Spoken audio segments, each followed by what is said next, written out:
In a distant land ruled by tall mountains and gentle rivers, there lived a young prince named Zaid.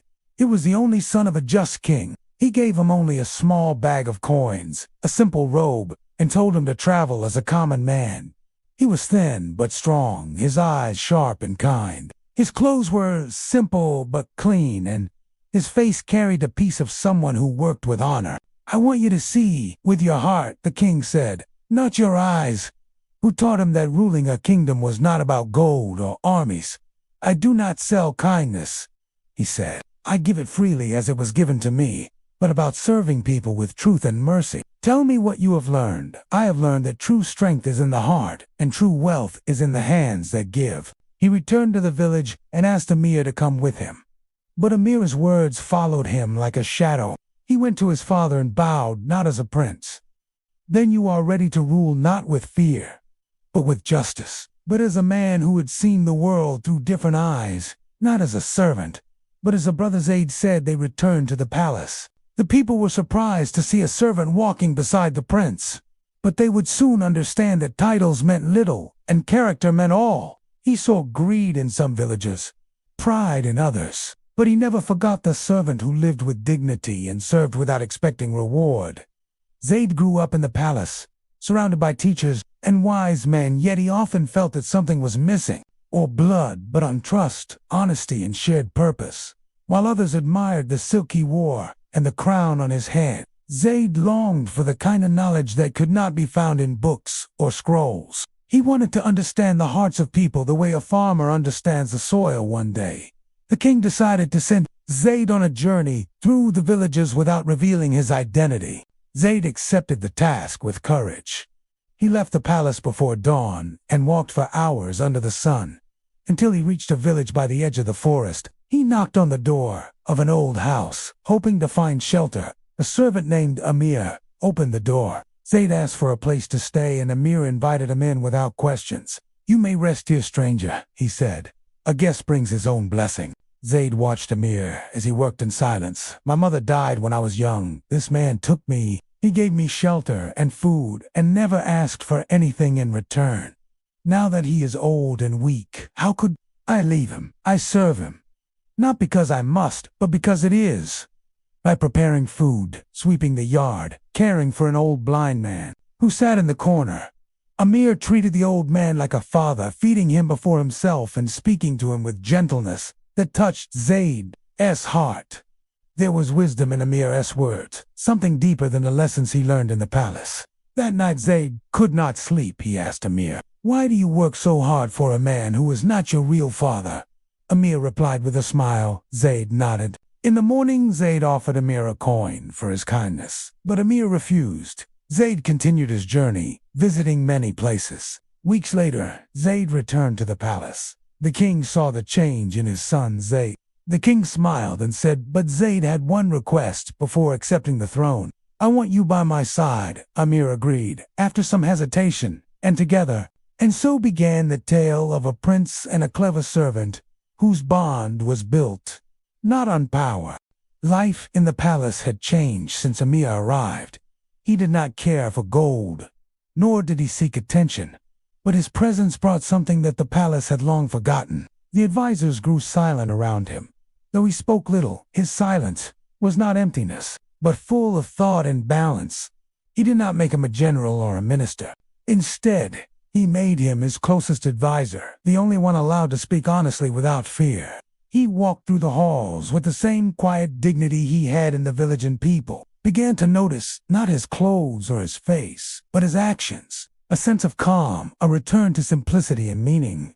The servants respected him, though he never raised his voice. "Tell me, Amir, do you think I am ready to rule this kingdom? Only if your heart remains as humble as it was when you wore simple clothes and walked dusty roads.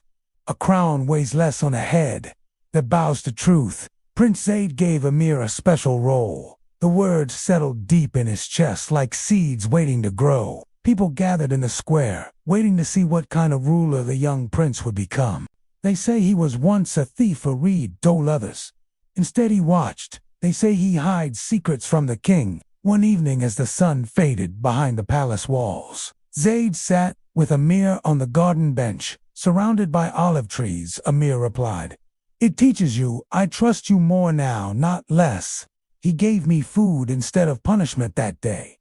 I learned that mercy changes more than chains. They saw in him something rare, a ruler who did not seek glory, but justice. I would rather stand beside a man who once fell and rose with honor than beside a man who never fell, but lives with pride. They say you were once a thief. Is this true? Zay nodded. Let no voice speak from poison, let only truth advise this throne. From across the eastern border came threats from a neighboring land. A cruel ruler saw Zayd as peace, as weakness, and began to plan. He disliked Amir, and saw his closeness to Zayd as a threat. My strength is not in my sword, but in my patience and my faith. What example do we give to the people? Days turned to weeks, and Zayd's father, the old king, grew weaker. He called for his son, and said, My time is near, you must now wear the crown. His wisdom was not from books, but from hardship, and his cleverness was not tricks, but deep understanding of people and life.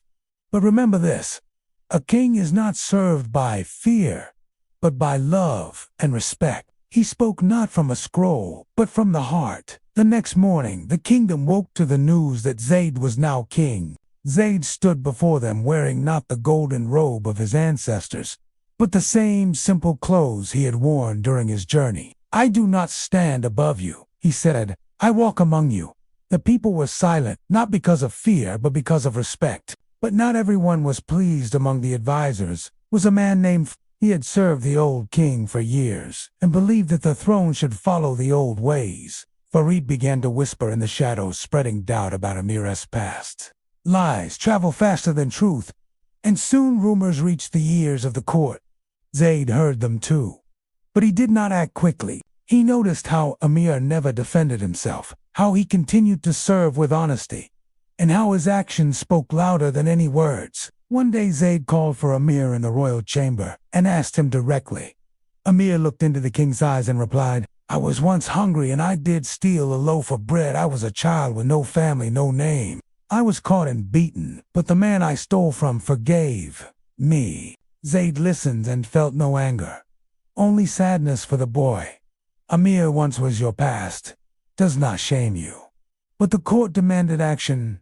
Farid stood and said, A king must not be seen beside a man of such past.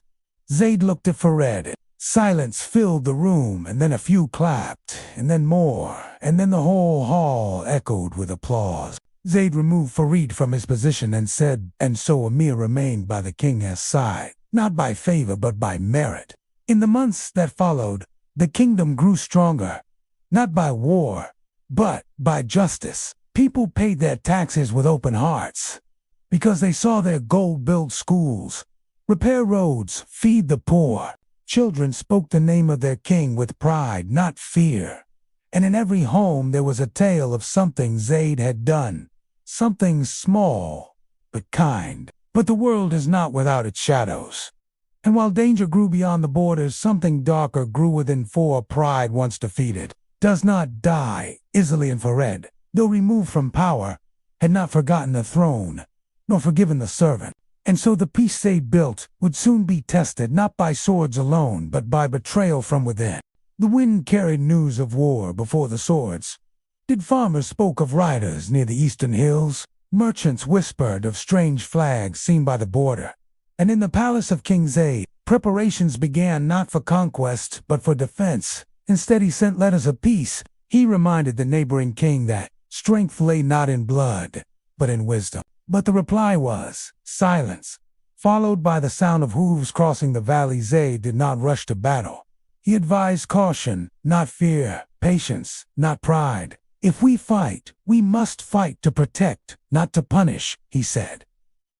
They marched not with songs of glory, prayers on their tongues, and the memory of their families in their hearts. Let our hands defend, but our hearts remain clean. Amir stood beside Zayd during every meeting, every plan. Even some who once praised Amir began to question. Can a man born without name lead a nation with honor? He walked through the markets in disguise, listening to the voices of the people. Some still loved him. Others feared the future. What would you do if the people no longer trust you? The army was gathered, not the largest in the region, but it was strong in spirit. He met in secret with men who longed for gold, more than peace. Men who believed the kingdom was too soft. I hid behind walls while others bled for peace. Some were lost and some were won. But the hearts of the soldiers remained steady, for they fought, not for power, but for their homes, and for the name of a king who shared their hunger and their prayers. But as the war began far from the capital, the true danger crept closer to the throne. Farid, the former advisor, burned by his fall from power, saw in the chaos a chance to rise again. They plotted to turn the people against Amir, and if possible against the king. Group of riders had entered dressed like traitors, but moved like wolves. They stole maps, broke supplies, and vanished into the storm. The enemy king fell, not by the sword, but by betrayal among his own people who tired of his cruelty.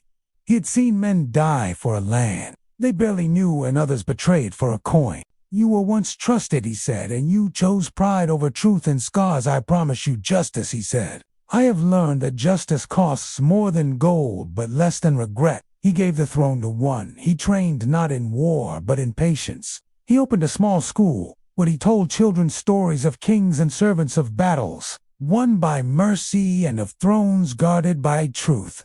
That greatness is not born in bloodlines, but in choices, that the servant who walks in truth may rise higher than the king who walks in pride. The leader among them was a man known only as the Shadow, but the soldiers whispered that he moved like someone who once swept village floors, who once carried an old blind man and fed him with gentle hands. They spread lies that Amir had led them into war, that he had taken control of Zayd's mind, that the kingdom had become weak under a servant's whispers. In the streets, doubts grew slowly and quietly like poison in water. Zayd sensed the change. Only those who do nothing never face doubt. You chose the harder path. You ruled with justice, not fear. You led with kindness, not cruelty. But even the cleanest water can be clouded by a single stone. One night, while Zayd sat alone in the mosque, seeking peace and silence, Amir entered. He did not speak at first, but sat beside him, both of them staring into the flickering candlelight. He was sent to live among the villagers, to work the land and see the kingdom he once tried to break. Zayd broke the silence. Do you think I have failed? Amir replied. Zayd looked at him. Amir answered, I would serve them still. The truth does not depend on applause. The next morning, Amir disappeared from the palace. He left a letter behind, written in careful hands, saying, I will return when the war is over. Zayd was saddened, but understood. Amir was not a man of comfort, but of action. Weeks passed. Battles were fought. One evening, as rain fell over the hills, the enemy camp was struck by confusion. When the war ended, it ended not with a grand battle, but with exhaustion. Zayd returned to his capital, carrying the wounds of battle, but also the lessons of it. On the day of his return, he stood before his people once more. He wore no crown, only dust. The people listened, and many wept, for they saw a king who had bled for them.